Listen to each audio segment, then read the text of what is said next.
আজি 13 দিন ৰাজস্থানত থকা এজন মানুহৰ ডাবল ইঞ্জিন চৰকাৰখনৰ 13 দিন লাগিল জুবিন গাৰ্গৰ মোবাইলটো উদ্ধাৰ কৰোঁতে। গোটেই ৱেবছাইট বন্ধ কৰি দিলে, জুবিন গাৰ্গৰ মোবাইলৰ পৰা একাউণ্টৰ পৰা চব নাইকিয়া কৰি দিলে। যোৱা এপ্ৰিল মাহতে জুবিন গাৰ্গৰ ফোন নাম্বাৰটো তেওঁলোকে নিজৰ নামত কৰিবলৈ চেষ্টা কৰে, যাৰ জৰিয়তে অটো জেনেৰেট কৰি পইচাবোৰ যদি নিজৰ নামত আনিব পাৰে। সেইজন জুবিন গাৰ্গে এখন গাড়ী কিনে ধাৰত, এটা ঘৰ বনাই ধাৰত, যিজন জুবিন গাৰ্গে আজি এটা গান মিলিয়নছত ক্ৰ'ৰছত ভিউ গৈছে। আৰু কাৰ্চেন মিত্ৰালৰ লগত যেতিয়া মই কথা পাতো, তেওঁলোকৰ জুবিন গাৰ্গৰ নামত অকল 5,000 টকাহে একাউণ্টত সোমায়। আমি কেনেকৈ বিশ্বাস কৰিম?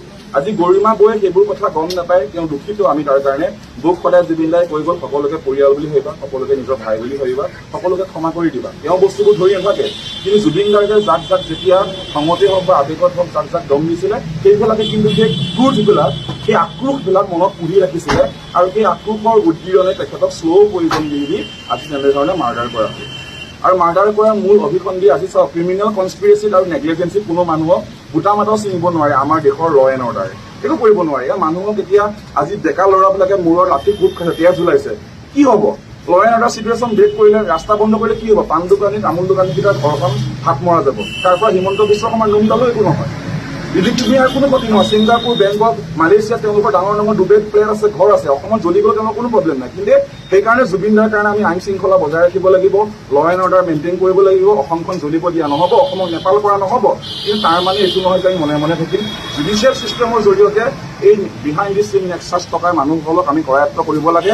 আজি যদি প্ৰণয় বৰদলৈ যদি আজি জুবিন গাৰ্গ ঢুকোৱাৰ সময়ত উপস্থিত নথকাৰ কাৰণে ছিংগাপুৰলৈ যোৱাৰ কাৰণে যদি আজি একিউজ হয়, তেনেহ'লে ছিংগাপুৰলৈ ৰিণিকি ভূঞা শৰ্মাও গৈছিলে, পবিত্ৰ মাৰ্ঘেৰিটাও গৈছিলে, সঞ্জীৱ নাৰায়ণো গৈছিলে, আজি আপোনাৰ জ্যোতিৰাদিত্য সিন্ধিয়াও জড়িত হৈ আছিলে। তো এই মানুহবিলাকক ইমান কোটি কোটি মিলিয়নাৰবিলাকে ছিংগাপুৰত ইণ্টাৰনেশ্যনেল ফেষ্টিভেল পাতিব পাৰে, জুবিন গাৰ্গৰ কাৰণে এজন ডক্তৰ নিয়োগ কৰিব নোৱাৰে।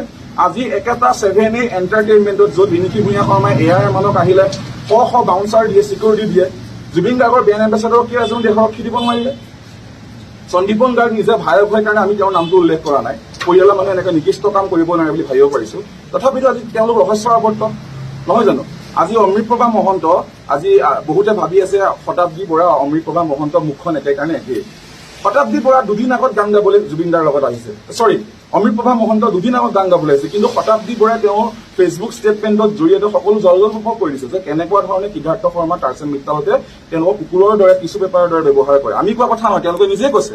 গতিকে জুবিন গাৰ্গৰ ওচৰলৈ আমি এই বিজেপিৰ ভেৰণীয়া গুণ্ডাকেইটাৰ কাৰণে আমি ওচৰত কাষ চাপিব নোৱাৰো। তেওঁ যেতিয়া বিচাৰে তেতিয়া ধূলিকণা সদৃশ কিছু সৰু সৰু কাম কৰিবৰ কাৰণেহে জুবিন দাৰ ওচৰত আমি কাষ চাপো। যেতিয়া অসমত বানপানীৰ কাৰণে পইচা উঠাব যায়, এতিয়া নহয় 10 বছৰ আগতো, 15 বছৰ আগত যেতিয়াই দাদাই বিচাৰে, গছ ৰুবলৈ বিচাৰে, বানপানীৰ কাৰণে পইচা তুলিব বিচাৰে, ৰাজহুৱা সাংস্কৃতিক, সামাজিক, সাহিত্যৰ লগত জড়িত যিকোনো ধৰণৰ কিতাপ পত্ৰ লেখা, বেটুপা বাকা, কিবা এটা কৰা, যি কামেই কৰে আমি জড়িত থাকো। কিন্তু কোনোবা এটা মিউজিক ফেষ্টিভেললৈ গ'লে যেন তেওঁলোকে হত্যাকৰ্তা বিধাতা দেউতাকক যেন জুবিন গাৰ্গক তেওঁলোকেই জন্ম দিলে, তেওঁলোকে পৰিয়াল মেনেজাৰতকৈ যেন কিবা এটা অদ্ভুত আচৰণ কৰে। এই আচৰণবিলাকে আমি এতিয়া ভাবিবলৈ বাধ্য হৈছো কিয় সেই আচৰণ কৰিছিলে। কাৰণ তেখেতক কা আন্দোলনৰ পিছতেই মাৰিবলৈ চেষ্টা কৰিছিলে। আৰু এটা কথা বুজি পাব যে জুবিন গাৰ্গৰ কা আন্দোলনটো গ'ল, এতিয়া কিয় চেষ্টা কৰিছে মাৰিবৰ কাৰণে। অসমত আজি মৰাণ, মটক, আহোমসকলে হওক, আজি কোচ ৰাজবংশীয়ে হওক, ইমান এটা জোৰদাৰ আন্দোলন কৰি আছিলে, হাতত জোৰ লৈ পেলাই সকলোৱে জনগোষ্ঠীয় চেণ্টিমেণ্টবিলাক লৈ পেলাই আজি দেউৰী সকলো লোকে। কিন্তু আজি অসমত আন্দোলন কিবা চলিছেনে? কিবা বিষয় লৈ ইছ্যু মানুহে ৰাখিছেনে? সকলো ফালে জুবিন গাৰ্গ হৈ গ'ল। নিৰ্বাচনৰ আগমুহূৰ্তলৈকে অসমত এটাই ইছ্যু থাকিব, জুবিন গাৰ্গ। আৰু সেই জুবিন গাৰ্গ ইছ্যুটোত মানুহক ডাইভাৰ্ট কৰি পেলাই মুখ্যমন্ত্ৰীয়ে ইলেকশ্যনৰ দুদিন আগত শ্যাম কানুৰ সিদ্ধাৰ্থ হয়তো গুলীয়াই এনকাউণ্টাৰ কৰি দিব পাৰে। 100 ফুটৰ এটা মূৰ্তি বনাই দিব, ভাৰত ৰত্ন প্ৰদান কৰি দিব। ভাৰত ৰত্ন দিলে, 100 ফুটৰ মূৰ্তি দিলে, আপোনাৰ এনকাউণ্টাৰ কৰি দিলে, মানুহে ভাবিব বাহ হিমন্ত দাই আমাৰ জুবিন দাক ন্যায় দিলে, হিমন্ত বিশ্ব শৰ্মা জিন্দাবাদ। সেই একেখিনি মানুহে তেওঁক আকৌ মুখ্যমন্ত্ৰী পাতিব। গতিকে এই গোটেই ক্ৰনলজিটো বুজিব চেষ্টা কৰক। আজি কোনো ইলেকশ্যন নেখেলাকে জুবিন গাৰ্গৰ 25 বছৰীয়া এজন মেনেজাৰ কেনেকৈ তেওঁ আজি বৈদেশিক মন্ত্ৰী হ'ল। এই বৈদেশিক মন্ত্ৰী হোৱাৰ যিটো নীতি, কোনে ইভেণ্ট পাতিব, কোনে বৈদেশিক মন্ত্ৰী হৈ পেলাই কোনে ছিংগাপুৰলৈ নিব, এই গোটেইবিলাক এটা নেক্সাছ, এটা গেম আগৰ পৰাই বহু 3-4 বছৰ আগৰ পৰাই ৰচনা কৰি থকা হৈছিলে। মাত্ৰ গৰিমা শইকীয়া গাৰ্গ লগত থাকিলে তেওঁ হত্যা কৰিব পৰা হোৱা নাছিলে। আমি কোৱা নাই হত্যা কৰিছে বুলি, মুখ্যমন্ত্ৰীয়ে নিজেই কৈছে হত্যা কৰিছে বুলি। আৰু হত্যা সিদ্ধাৰ্থ শৰ্মাই কি খোৱা পানী দি ঢালিলে যে জুবিন গাৰ্গক তেওঁ হত্যা কৰিব? সিদ্ধাৰ্থ শৰ্মাক কোৱা হৈছে, তই জীৱনটোত মেনেজাৰ কৰি কিমান পাবি? 1 কোটি 2 কোটি, তোক আমি 20 কোটি 50 কোটি দিম, তই ডুবাইত ফ্লেট লৈ থাকিব পাৰিবি, নালাগে অসমত থাকিব। তই জুবিন গাৰ্গ নালাগে মেনেজাৰটোক যিমানখিনি জুবিন গাৰ্গে দম দিলে, ডাইৰেক্টে ক'লে তই সেইবিলাক তোৰ মনত আছে, তোৰ ইয়াক উৰাই দে। আমাৰ বিজেপি গভৰ্ণমেণ্ট নহ'লে হিলাব পৰা এটাই জেনজি আছে অসমত, সেইটো হৈছে জুবিন গাৰ্গ। গতিকে আমি চৰকাৰৰ বিৰুদ্ধে গৈ পেলাই বা চৰকাৰ সলনি কৰাৰ কাৰণে কোনো কথা ক'বলৈ যোৱা নাই, কিন্তু জুবিন গাৰ্গৰ নামত যদি ৰাজনীতি কৰা, পলিটিক্স কৰা তোমালোকে, তেনেহ'লে বন্ধু ক্ষমা কৰা নহ'ব। আৰু জুবিন গাৰ্গে জীয়াই থাকোঁতে কৈ গৈছিলে, মোৰ কোনো জাতি নাই, মোৰ কোনো ধৰ্ম নাই, মই মুক্ত, ময়ে কাঞ্চনজংঘা। আৰু আজিৰ তাৰিখতো অসমত জুবিন গাৰ্গৰ অনুৰাগীৰ নামত যদি এটাও যদি আঁচোৰ আহে নহয়, সেই আঁচোৰৰ প্ৰতিটো হিচাপ কিন্তু অনাগত ২৬ৰ নিৰ্বাচনত লোৱা হ'ব।